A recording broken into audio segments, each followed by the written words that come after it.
grass and keep on playing. To put jazz? Oh, Simon. Simon and you're important. And keep on playing. Because you inspired me too.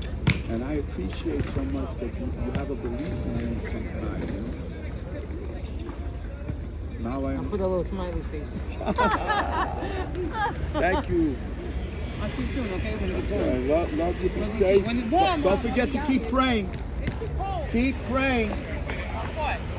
Okay. Let me ask some more video. It's okay, man. You look great, man. You know what? You look great. You look great. Thank you. Keep praying. Bye, stranger. Very nice. Number one paddle girl. Very nice person. She saw me one day. I could not walk, and she says, "Why don't you take this and try?" You know. And I've been playing okay because some people are nice, you know, from the heart.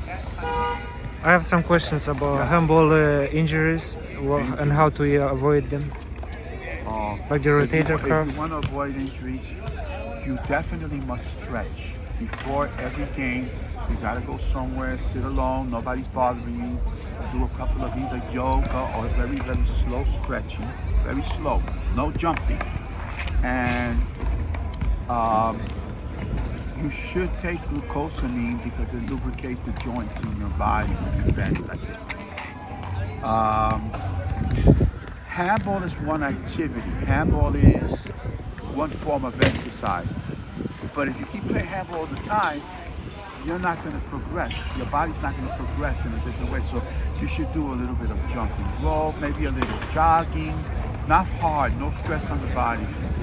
Even a little bit of bike riding, calisthenics, a couple of push-ups, sit-ups. Do that every day. And then come to the park and play a little bit. Don't play too hard. Don't swing from up here because you rotate a cup. Don't swing like that. You know, just put your hand like that. Wrist. All right?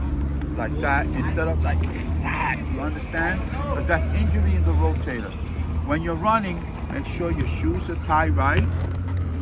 Make sure that you have a comfortable pair of sneakers that supports you. Usually, Nike Air is good. Something that supports you. Don't play with those flip-flops or those cross trainers, those running shoes. That's not good for you. Your ankle will go like this, and then you will be injured for the whole summer. So tie your shoes right from the front to the back, right?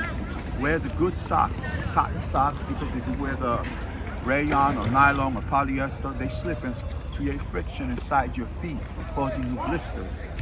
Keep the nails of your feet, the toes, trim them right. You go in the store, man? No. Don't lie to me, man. Go in my car.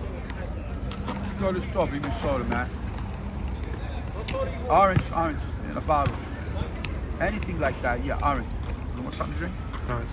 No, that is the best player here. His name is Squiggy, or Alex Rivera. He's related to me, he's my cousin. He wins all the time. He's very, very good at his game. And he has a very excellent attitude. He makes it much fun for us to come to the park. Entertainment.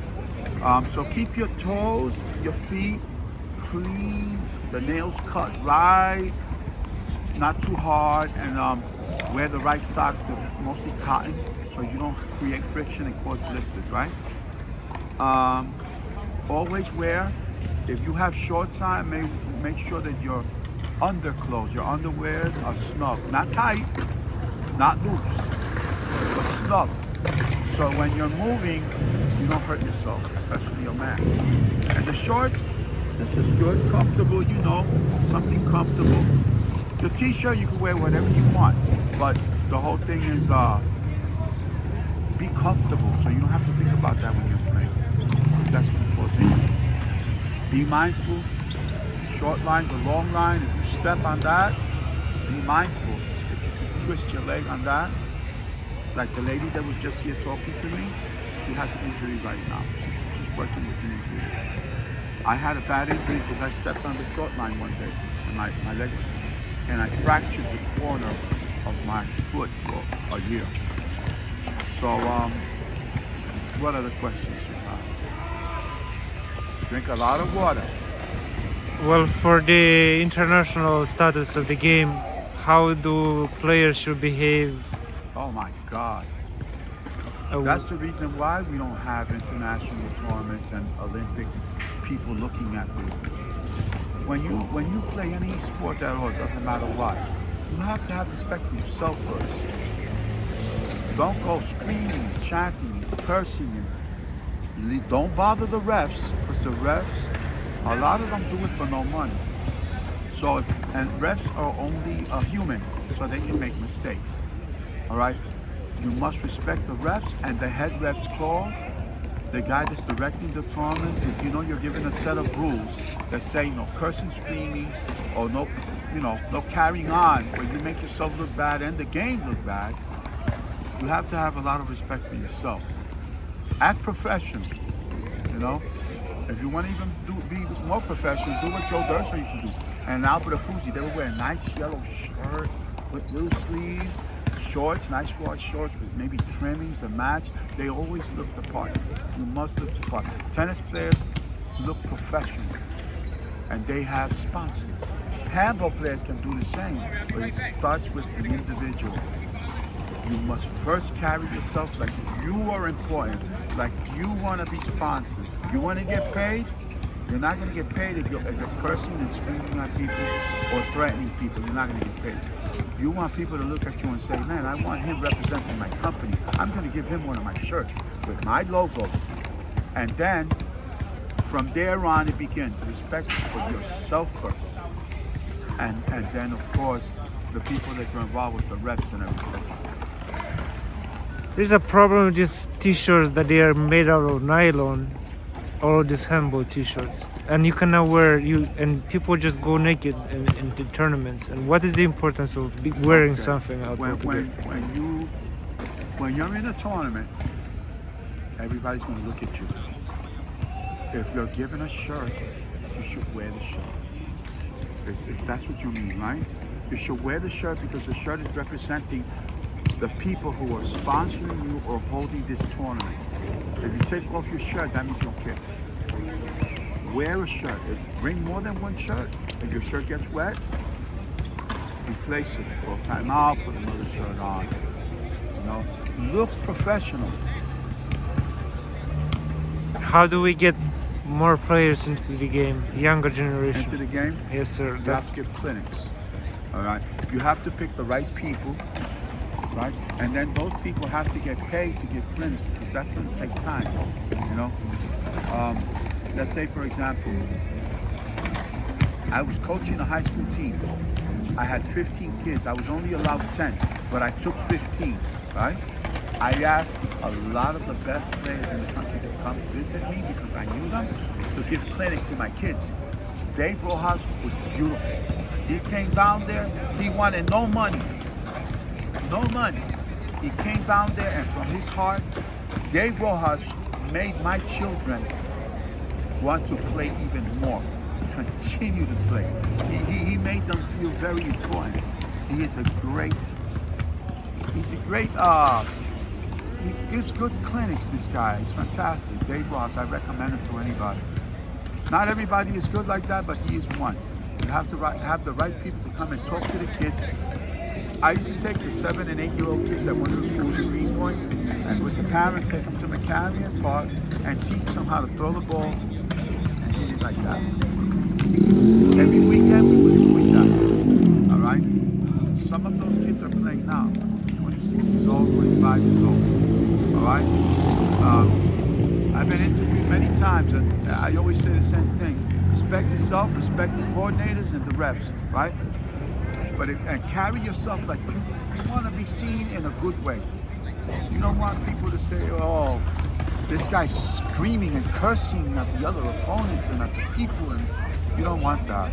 That's not positive.